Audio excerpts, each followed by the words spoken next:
Well, TNA didn't have any big theme for the show to try to draw viewers this week, like every match is in the 6 sides of steel, or all the big matches are feud enders or whatever. So in this installment, they introduced one of those exciting new production innovations that they were boasting about when they started on the new network.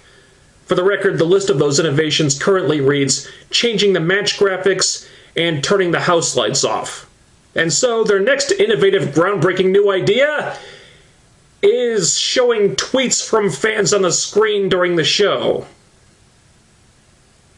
Way to stay ahead of the curve, TNA. Alright, I'm being too hard on them. Look, this is not a bad idea. It's not an original idea, but it's not a bad one. It might help the show become more socially active, so, what the hell, give it a shot. Having said that, I don't like it. The way they presented this felt counterproductive to me. The tweets show up in these annoying pop-up text boxes. They appear, and then they disappear. And then they pop back up, and then they go away again. Over and over and over and over. Maybe it's just my ADD personality, but am I the only one who found this incredibly distracting? Just the constant pop-up, pop-up, pop-up, pop-up, pop-up, pop-up, pop-up kept diverting my attention away from the show and made it difficult to focus. And it's hard to read these things if you want to, because each tweet is only there for like 3 seconds before it disappears, and then a new one comes in. The execution is what ruins this. I think if you're going to use this feature, you want to get rid of the constant text boxes and instead use that scrolling ticker that comes with all video editing software. Keep it there continuously so you're not distracted by the constant disappearing, reappearing, disappearing, reappearing every few seconds, and it's easier to ignore if you don't care about such things. And then scroll the tweets by slowly enough that viewers can read them comfortably if they want to. If you presented it this way, the whole concept would be much more effective, in my opinion. Thank you for your irrelevant opinion. So the first thing they do here is have Angle call out Lashley so they can address the finish of the match from last week, which apparently was one of the most controversial moments in Impact Wrestling history or some bullshit like that. None of this rang true to me whatsoever, and I was just rolling my eyes through this entire segment. They were trying to play this up like it was some monumental, earth-shattering situation that had rocked the wrestling world, and it wasn't. Seriously, where is the controversy? The referee made the 3 count, Lashley's shoulders were up, it was obviously a mistake on the ref's part, neither of them wanted the match to end that way, so, just do a fucking rematch. Problem solved. Why are we trying to make a mountain out of a molehill here? Stop wasting our time with this controversy nonsense. Just book a rematch and be done with it. So eventually they arrive at this conclusion, but then Eric Young shows up. Ladies and gentlemen, I'm afraid I've got some bad news. Now, why, after his World Championship reign caused the ratings to tank so badly, TNA Brass would ever want to put EY back in the title picture again, I couldn't tell you.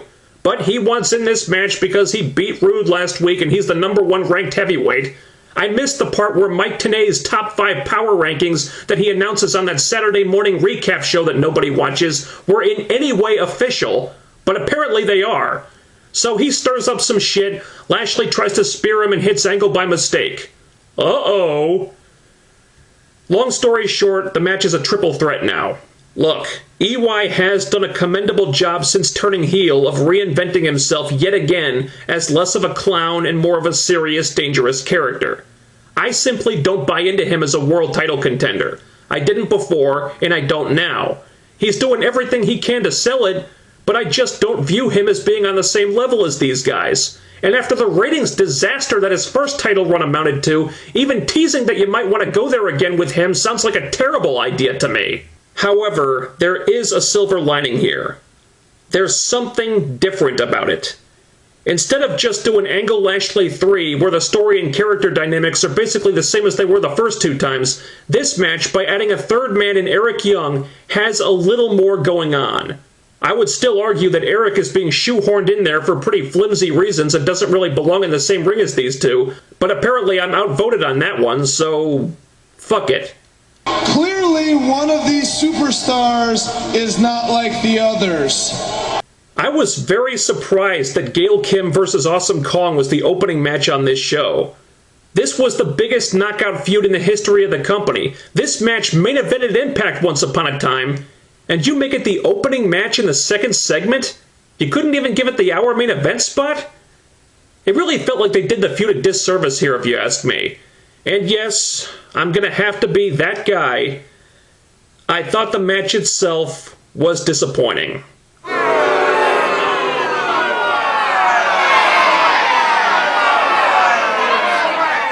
Don't misunderstand, okay?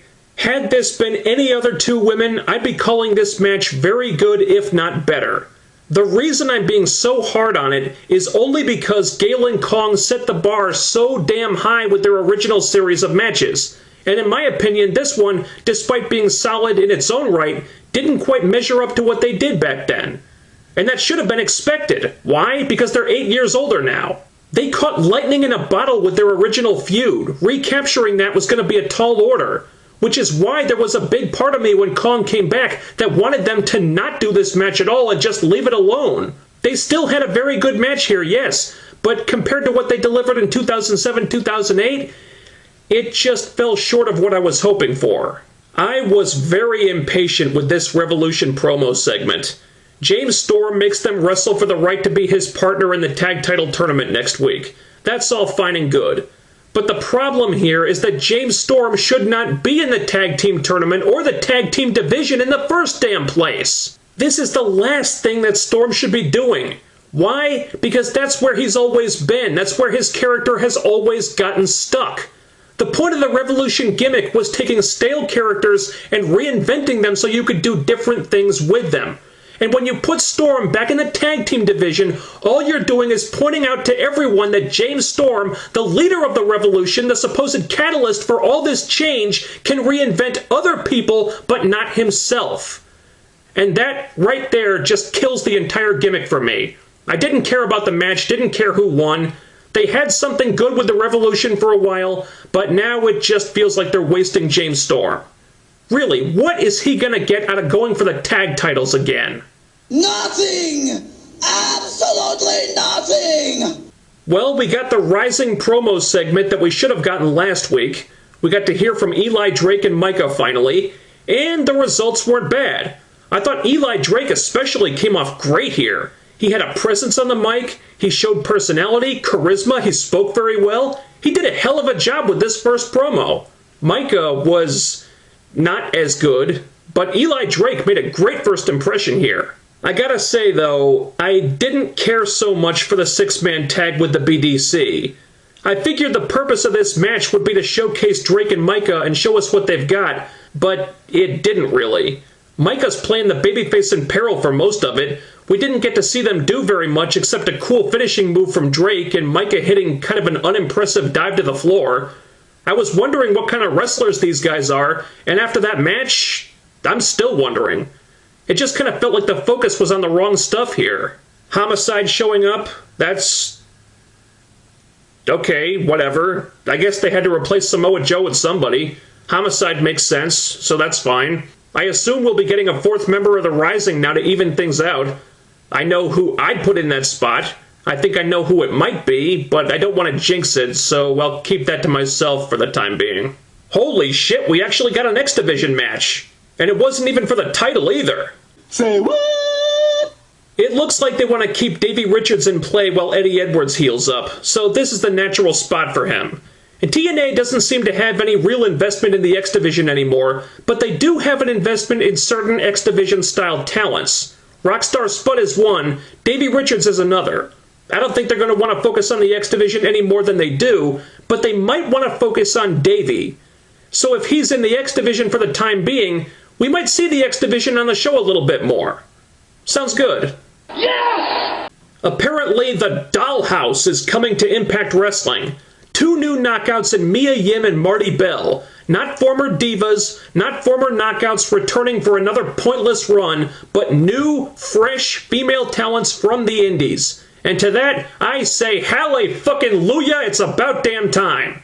Mia is very good in the ring, and what she lacks on the mic, Marty can probably compensate for, though I'm not too familiar with Marty Bell, admittedly. Also, Cherry Bomb is heavily rumored to be on the way too, so fingers crossed on that. God damn, the knockout division needed this. The only knockouts they have that mean anything right now are Gale, Kong, Terran, and to a lesser extent, Brooke. Havoc has disappeared for reasons I don't understand.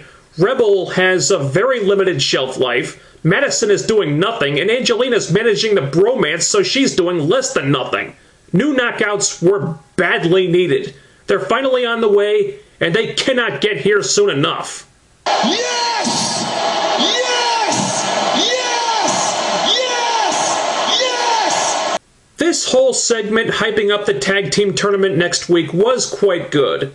But it also highlighted the problems with the tag team division right now. That being, you take away the Wolves and the Hardys, and TNA doesn't really have a tag team division.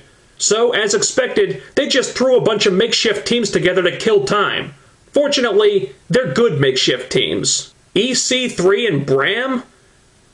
Okay, it's random as all hell. I don't see how their characters fit together, but it's a hell of a lot better than EC3 teaming with Tyrus. I'll take it. Anderson and Rockstar Spud?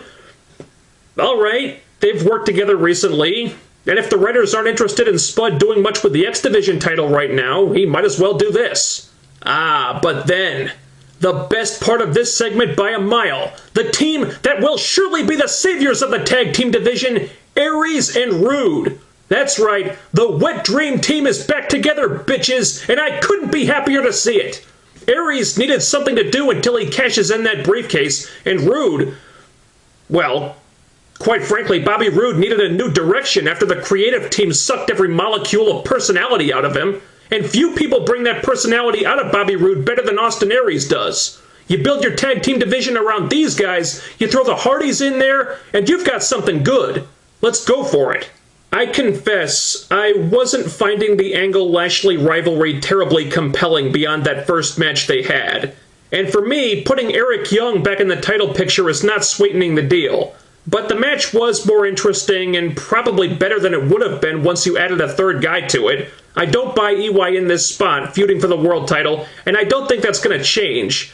But if you watch the match in a vacuum, it was a quality main event. And then Eric tries to destroy Lashley post-match, which again just feels like bullshit to me. And I don't know why Angle didn't bother to stop him, but whatever. Angle needs someone new to feud with. Were there better choices than EY? Yes, but those guys are in the tag team tournament right now, so we make do with what we have. This Impact certainly wasn't bad. They had some good things going on, but a lot of the show just didn't grab me. I don't care for the direction they're going in with the world title picture, and there were other elements that I thought could have been done differently or presented differently, but we did have enough bright spots here that I felt alright about the show regardless. Over. Out.